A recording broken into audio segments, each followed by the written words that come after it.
आज के इस विश्लेषण में आपका स्वागत है। आज हम इतिहास के पन्नों से निकालकर एक ऐसी कहानी पर चर्चा करने वाले हैं जो कोई आम ऐतिहासिक किस्सा नहीं है। ये भक्ति, प्रेम और एक बहुत ही कड़े विद्रोह की एक महाकाव्य गाथा है, मीराबाई की कहानी। चलिए सीधे शुरुआत करते हैं। एक छोटी सी बच्ची के एक बड़े ही मासूम से सवाल पर गौर करते हैं, मेरा दूल्हा कौन है? क्या आप सोच सकते हैं कि महज एक बचपन का यह सवाल इतिहास की सबसे महान भक्तों में से एक की पूरी जिंदगी और उनकी दिशा तय कर देगा? बिल्कुल ऐसा ही हुआ था। तो सबसे पहले आते हैं सेक्शन 1 पर, मीरा का अनूठा बचपन। उनकी इस अविश्वसनीय कहानी को गहराई से समझने के लिए हमें राजस्थान के उन ऊंचे किलों और तपती रेत के बीच जाना होगा। 1498 में उनके जन्म से लेकर 1547 में उनके रहस्यमयी तरीके से गायब होने तक के ये अहम पड़ाव इस पूरी कथा को एक स्पष्ट ऐतिहासिक युग में स्थापित करते हैं। साल था लगभग 1498। राजस्थान का एक छोटा सा गांव कुड़की, जहां बाकी बच्चों को खिलौने पसंद थे, वहीं युवा मीरा बिल्कुल अलग थीं। वो घंटों भगवान श्री कृष्ण की मूर्ति के सामने बैठी रहती थीं। स्रोत बताते हैं कि जब उनकी मां ने मजाक मजाक में श्री कृष्ण की मूर्ति की ओर इशारा करते हुए उन्हें उनका दूल्हा बताया, तो मीरा ने इसे कोई मजाक नहीं समझा। उन्होंने श्री कृष्ण को ही अपना सब कुछ मान लिया। ये एक ऐसा दृढ़ विश्वास था जो आगे चलकर एक पूरे साम्राज्य की नींव हिलाने वाला था। अब बढ़ते हैं सेक्शन 2 की तरफ, महल का वैभव और संघर्ष। 1516 में मेवाड़ के राजकुमार भोजराज से उनकी शादी हुई और यहीं से दो बिल्कुल अलग दुनियाओं का जबरदस्त टकराव शुरू हुआ। एक तरफ राजघराने की बहुत सख्त उम्मीदें थी, सोने के महल, शाही सम्मान और राजघराने की प्रतिष्ठा को बनाए रखना, और दूसरी तरफ थी मीरा की असल जिंदगी, कृष्ण के प्रति अटूट भक्ति, साधुओं के साथ बैठना और मंदिरों में मगन होकर गाना। ये एक ऐसा विरोधाभास था जिसे लंबे समय तक छुपाया नहीं जा सकता था। मेरे तो गिरधर गोपाल दूसरों न कोई।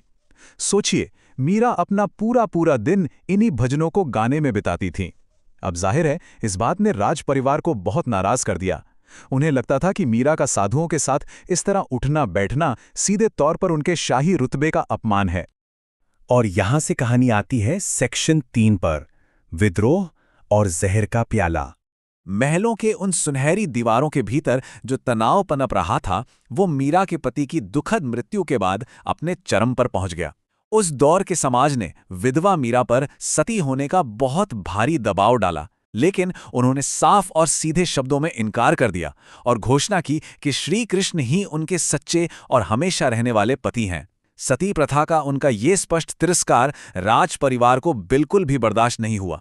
इसके नतीजे में 1527 और 1530 के बीच उनके खिलाफ कई गहरी और खतरनाक साजिशें रची गई। जब समाज का दबाव काम नहीं आया तो राज परिवार ने उन्हें हमेशा के लिए खामोश करने का फैसला किया और उन्हें एक जहर भरा प्याला भेजा। लेकिन उसके बाद जो हुआ वो हैरान कर देने वाला था। मीरा ने बिना किसी डर के उस जहर को स्वीकार कर लिया।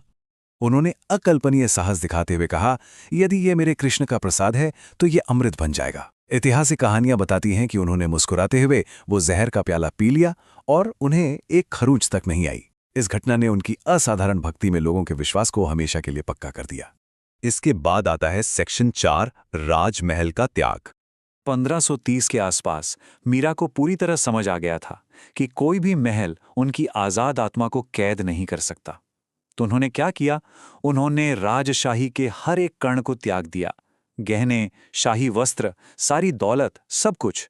इसके बजाय उन्होंने बिल्कुल सादे सफेद सूती कपड़े अपनाए और एक घुमक्कड़ सन्यासिनी का जीवन स्वीकार कर लिया। लोगों ने उन्हें पागल कहा, राह चलते उन्हें सार्वजनिक अपमान भी सहना पड़ा। पर स्रोत बताते हैं कि मीरा के चेहरे पर हमेशा एक परम शांति बनी रही।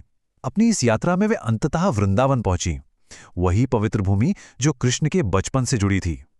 कहा जाता है कि वृंदावन में उनका गायन इतना हृदयस्पर्शी था कि सुनने वालों की आंखों में आंसू आ जाते थे। कमाल की बात है ना, वही भजन आज भी भारत के मंदिरों में उतनी ही श्रद्धा के साथ गाए जाते हैं। और अब हम आते हैं सेक्शन 5 पर, द्वारका में अंतिम क्षण।